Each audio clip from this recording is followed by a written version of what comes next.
Hello students.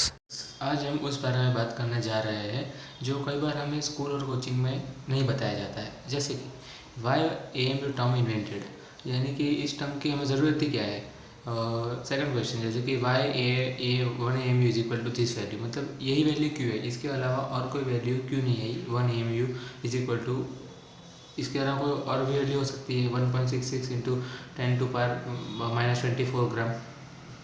Y atomic mass not in gram unit, यानी कि ग्राम unit में ही हम क्यों लिखते हैं, नहीं लिख सकते हम एटॉमिक मास एमयू में ही क्यों लिखते हैं एटॉमिक मास को। तो आइए इस बारे में बात करते हैं। पहले मैं आपको एटम की बेसिक बता देता हूँ जो आपको पता ही है, लेकिन आप सिर्फ एक बार इसको समराइज़ कर लीजिए। एटम जो स्मॉलेस्ट यूनिट ऑफ एलिमेंट है, जो कंबाइन करके एलिमेंट की रचना करता है। एटम के अंदर 3 पार्टिकल्स है, इलेक्ट्रॉन, प्रोटॉन और न्यूट्रॉन। जो आपको पता ही है कि न्यूक्लियस के अंदर न्यूट्रॉन प्लस प्रोटॉन का जो सम होता है वो, और इलेक्ट्रॉन वो बाहर रिवॉल्व करता है। एटॉमिक मास, अब ये तो सिंपल है कि एटम के अंदर 3 पार्टिकल्स है, तो उन 3 पार्टिकल्स का जो सम होगा वही एटम का मास, टोटल मास होगा। एटॉमिक मास 1 एटम का मास है। तो देखिए ये है इलेक्ट्रॉन का मास। अब ये इंटू जेड, ओके, तो ये आपको अगर नहीं पता ये Z Z A minus Z क्या है, तो आइए एक बार आप देख लीजिए।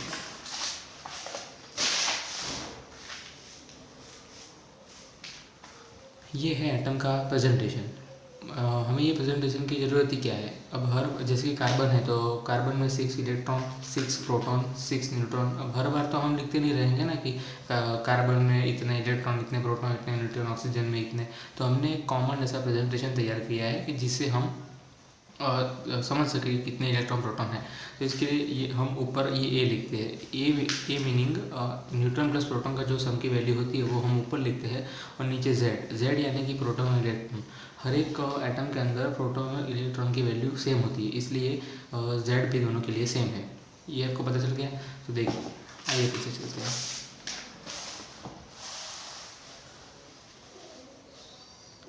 यहाँ पे देखिए, तो ये है इलेक्ट्रॉन का मास। अब जितने इलेक्ट्रॉन होंगे इंटू एक इलेक्ट्रॉन का मास। अब यहाँ पे z है, तो हमने यहाँ पे z क्यों लिखा। अब ये, अब हम जनरलाइज फार्मूला की बात कर रहे हैं, हम कोई ऐसा नहीं है कि प्रॉपर कार्बन या इसके बारे में बात कर रहे हैं, इसलिए हमने जनरलाइज हमने z लिखा है। एक इलेक्ट्रॉन का मास इंटू जितने इलेक्ट्रॉन है वो, इसी तरह प्रोटॉन का मास, इसी तरह न्यूट्रॉन का मास। यहाँ पे ये देखिए, अब इलेक्ट्रॉन का मास बहुत ही नेग्लिजिबल है विथ कंपेयर टू प्रोटॉन और न्यूट्रॉन। सो हमने इलेक्ट्रॉन का मास यहाँ पे कंसिडर नहीं किया है, तो वो हमने कट करके 0 रख दिया। और यहाँ पे फिर हमने ये ब्रैकेट खोला, ये कॉन्स खोला, तो इसका गुना इसके साथ, इसका गुना इसके साथ, तो फिर बीच में आ गया माइनस।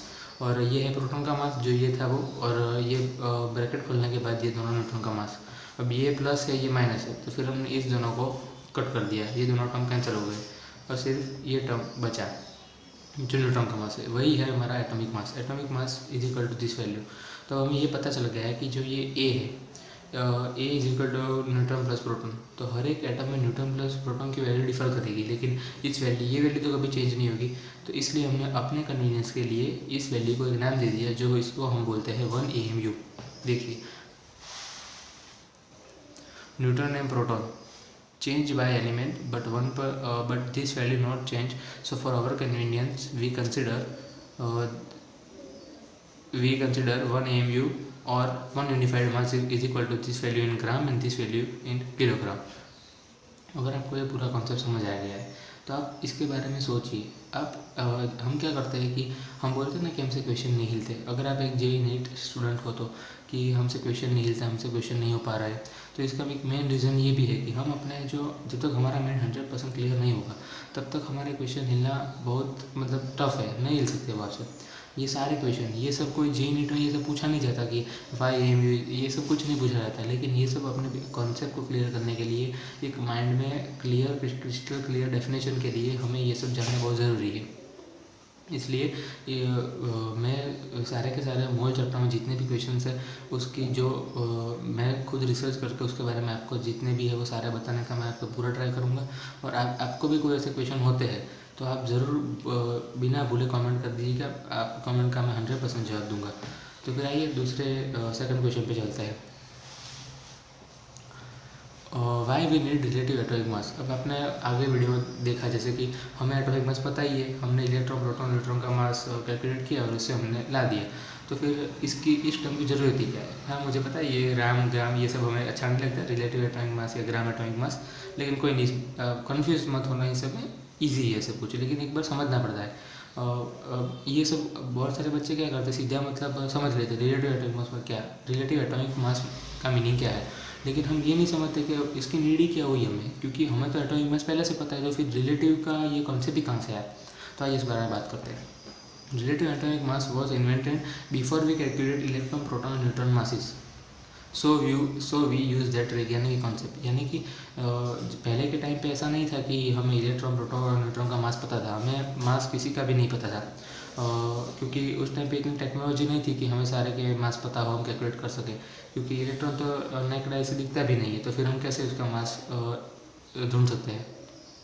तो उस टाइम पे साइंटिस्टों ने मिलकर एक ऐसी ट्रिक यानी कि कॉन्सेप्ट ऐसा बिल्डअप किया कि जिससे हम किसी भी एलिमेंट का मास हम निकाल सकते हैं।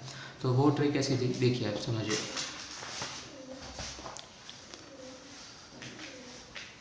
ये देखिए, ये तराजू जिसे हम बोलते हैं, इस तरफ है 1 किलो का एक आलू, आप समझ लो 1 किलो का एक बड़ा बहुत बड़ा वाला जो ये आलू है, इस तरफ ये रखा है हमने, और दूसरी तरफ हमने कुछ भी चीज़ जैसे कि स्टोन बहुत सारे हमने यहाँ पे रख दिए, 5 किलो स्टोन रखे, तो ये 1 किलो और ये 5 किलो, तो ये इससे 5 गुना है, तो इससे ये जितना गुना होगा उतना एटॉमिक मास होगा, यानी कि 5 एटॉमिक मास। इसको हम रेफरेंस लेंगे, 1 किलो का जो बड़ा वाला एक आलू है वो हमारे लिए एज अ रेफरेंस है, वो हमारा स्टैंडर्ड वैल्यू है, उससे हम हर एक दूसरे थिंग्स को कंपेयर करेंगे और कितना गुना है वो निकालेंगे। ये इसलिए देखो एटॉमिक मास का रिलेटिव आता है, रिलेटिव मीन्स के रिलेटिव मीन्स रेफरेंस के साथ, एक रिलेटिव में हमने इसको निकाला है, सापेक्ष जिसे बोलते हैं हिंदी में। तो देखिए इसी को ही बोलते हैं रिलेटिव एटॉमिक, मतलब ये पहले का है, इलेक्ट्रॉन प्रोटॉन न्यूट्रॉन का मास जब नहीं था, आगे हमने जो वीडियो देखा उससे पहले का है, तब हम ये इस चीज़ से हम सारे के एलिमेंट के मास हम निकालते थे। अब दूसरा क्वेश्चन ये आता है कि why we choose carbon 12 as reference not other like oxygen और नाइट्रोजन। तो देखिए सबसे पहले हमने रेफरेंस के लिए हमने ऑक्सीजन और नाइट्रोजन को कंसिडर किया था, लेकिन बाद में उन दोनों को डिस्कार्ड करके हमने अभी लेटेस्ट हमने कार्बन 12 को हमने फिक्स कर दिया है एज अ रेफरेंस। तो ऐसी तो क्या खास बात है कि हमने कार्बन को ही लिया, तो उसका आंसर जानते हैं। ये जो 3 रीज़न है इसमें से मेन रीज़न है थर्ड वाला है, थर्ड वाले में क्या है, maximum element get whole number atomic mass. इसका मीनिंग क्या है समझिए आप, कि हमने कंपेयर किया, आपने देखा एक आलू से हमने सामने जो 5 किलो का जो स्टोन थे उससे हमने कंपेयर किया, तो हमने कंपेयर तो किया लेकिन 5 गुना 6 गुना ऐसा आया था, लेकिन अगर हम ऑक्सीजन और नाइट्रोजन ले रहे थे तो उसमें 2.5 गुना 2.5 1.5 ये सब वैल्यू आ रही थी, तो वो सब तो होल नंबर है नहीं, तो हमें तो ऐसा ही नंबर चाहिए जो वोल नंबर हो, जिससे हमें आसानी हो सके हमारे कन्वीनियंस के लिए। हमने एक ऐसा कोई भी ऐसा एलिमेंट हमने चूज़ किया कि जिससे हमें बहुत सारे जितने भी एटॉमिक मास है ज़्यादा से ज़्यादा हमें वोल नंबर मिले। तो ऐसा कार्बन नहीं था, क्योंकि चलो कार्बन में भी 35.5 क्लोरीन का है, क्लोरीन का 35.5 पॉइंट में है, लेकिन वो एक ही है, लेकिन अगर ऑक्सीजन लेंगे तो 5 6 7 बहुत सारे ऐसे होंगे कि जिनके सारे की वैल्यू हमें पॉइंट में मिलेगी। इसलिए हमने ये तो फिक्स कर दिया कि कार्बन को ही हम एज अ रेफरेंस लेंगे। लेकिन अब दिक्कत क्या आई कि कार्बन में भी इसके 3 आइसोटोप है, कार्बन 12 कार्बन 13 कार्बन 14, तो अब इन 3 में से हम किसको ले ये हमें नहीं पता चल रहा था। इसलिए हमने इसके लिए 2 और थे कि क्राइटेरिया, रिएक्टिविटी लो और अब्यूंडेंस। तो अब रिएक्टिविटी लो की हम बात करते हैं कि रिएक्टिविटी से क्या लेना देना। देखिए हम क्या करते हैं पता है, स्कूल में या फिर कोचिंग में हमें ऐसा लगता है, ऐसा बताया जाता है कि ये 3 क्राइटेरिया थे, इससे हमने इसलिए हमने कार्बन को माना और आगे चले जाते हैं, ये सभी जगह यही होता है और हम लोग भी इसे रट लेते, मतलब कोई ज़्यादा समझते नहीं है रिएक्टिविटी से क्या ले देना, कुछ नहीं, ये तीनों हम रट के काम चला लेते हैं अपना। लेकिन अगर क्रिस्टल क्लियर जब तक माइंड नहीं होगा तब तक क्वेश्चन नहीं हिलने, ये पक्का है, इसलिए आपको ये सब समझना ही पड़ेगा एज ए साइंस स्टूडेंट। तो ये समझते हैं। अब ये सोचो अपने माइंड से, अपने आप से पूछो रिएक्टिविटी लो ही क्यों, हाई क्यों नहीं चाहिए। रिएक्टिविटी लो यानी कि अगर अब मान लो कि हमने रेफरेंस के लिए कार्बन को लिया, अगर कार्बन को हमने ले लिया और कार्बन को हमने कंपेयर के लिए हमने देखा कि ये कितना है ये कितना, तो अगर वो ऑक्सीजन के साथ उसी टाइम पर अगर रिएक्टिविटी हाई रही तो रिएक्ट कर गया ऑक्सीजन के साथ खुले वातावरण में नेचर में, तो फिर हमें तो गलत डेटा मिलेगा, क्योंकि ऑक्सीजन का कंबाइन करके वो मास तो ज़्यादा ही है और वो दोनों मिलके हमें गलत डेटा देंगे, गलत इन्फॉर्मेशन देंगे, तो फिर एटॉमिक मास तो गलत ही आना है। आप समझ रहे हो मैं क्या बोल रहा हूँ? रिएक्टिविटी हाई हमें इसलिए नहीं चाहिए, अगर लो होगी तो वो किसी के साथ कंबाइन तो नहीं कर पाएगा, ऑक्सीजन के साथ भी नहीं कर पाएगा, तो फिर हमें जब भी हम कंपेयर करेंगे ये इससे 4 गुना है 5 गुना है, तो हमें तब कोई भी दिक्कत नहीं होगी। तब जो भी वैल्यू आएगी वो ज़्यादा से ज़्यादा रियल जो वैल्यू है उससे एकदम सटीक और नज़दीक होगी। इसलिए हमने रिएक्टिविटी लो वाला क्राइटेरिया रखा। तो उसमें इन तीनों में से सबसे ज़्यादा कम रिएक्टिविटी कार्बन 12 की थी, इसलिए हमने इसको फिक्स कर दिया, टिक कर दिया कि कार्बन 12 लेंगे। दूसरा एक क्राइटेरिया से अबंडेंस। अब मुझे देखो, अब मैं क्या बोलने चाह रहा हूँ सुनिए ध्यान से। अगर लिटरली मैं सच्ची बोलूँ तो इसका जो रीज़न है वो मुझे नहीं पता है। मैंने रिसर्च की लेकिन अभी तक मुझे इसका जो सटीक रीज़न बोलते हैं वो अभी मुझे नहीं पता चला है। अगर कोई टीचर या फिर कोई देख रहे हैं तो ज़रूर से आप बिना भूलिए प्लीज़ कमेंट कीजिएगा। मेरा जितना भी कंटेंट होगा वो 100% मैं रिसर्च करके खुद मैं जान के उसके बारे में समझ के मैं आपको समझाता हूँ। अगर कोई चीज़ मुझे नहीं पता तो मैं आपको गलत इन्फॉर्मेशन उसके बारे में नहीं दूंगा। जो भी होगा मैं आपको सच बता दूंगा कि मुझे नहीं पता है। मैं क्लेम करता हूँ कि मुझे नहीं पता है, तो अगर लेकिन इस पर मेरा काम अभी भी चल रहा है कि इसका मैं रीज़न ढूंढ के रहूँगा और मतलब बताऊँगा कि देखो रीज़न तो मुझे भी आता है कि चलो ऐसे बोल देता हूँ कि all place possible to gain, यानी कि उस टाइम पे हमें सभी जगह मिल जाता है, क्योंकि अगर उसकी मात्रा नेचर में ज़्यादा है तो हमें हर स्पॉट पे मिल जाता है, तो अच्छा है हमारे लिए। लेकिन ऐसा प्रॉपर रीज़न कोई मुझे नहीं पता है, इसलिए मैं अभी नहीं बता रहा हूँ। लेकिन इसका एक ये रीज़न हो सकता है, ध्यान से सुनिएगा, मैंने ऐसा नहीं कहा कि यही है, क्योंकि मुझे नहीं पता है। अगर मुझे पता चलता है तो मैं 100% आपको बता ही दूंगा।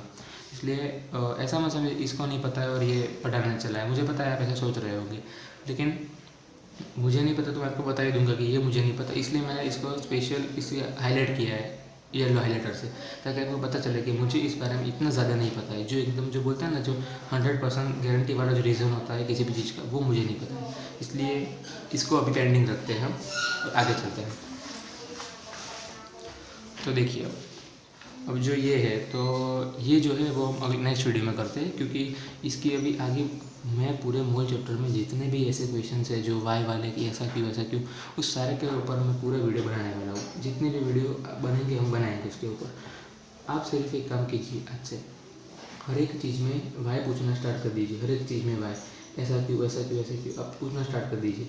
अगर ये काम आपने आज से स्टार्ट कर दिया तो फिर आप में अब देखो हर एक चीज़ में आप ढूंढते रहोगे। अब जैसे कि पानी है तो तू पानी को जाकर पूछो कि पानी तो ऐसा ही क्यों है, पानी जैसा क्यों है। पानी बोलता है, लेकिन अगर आप सुनते हो तो पानी बोलता है, ऐसे पानी नहीं बोलता है।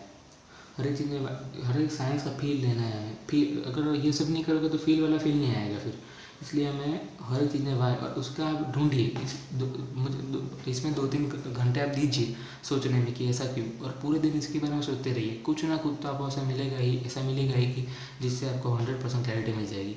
और अगर आपको कोई भी दिक्कत है, कोई भी ऐसा क्वेश्चन है, तो कमेंट ज़रूर कीजिएगा, बिना भूले कमेंट कीजिएगा। मैं 100% उसका जवाब, मैं आंसर आपको दूंगा।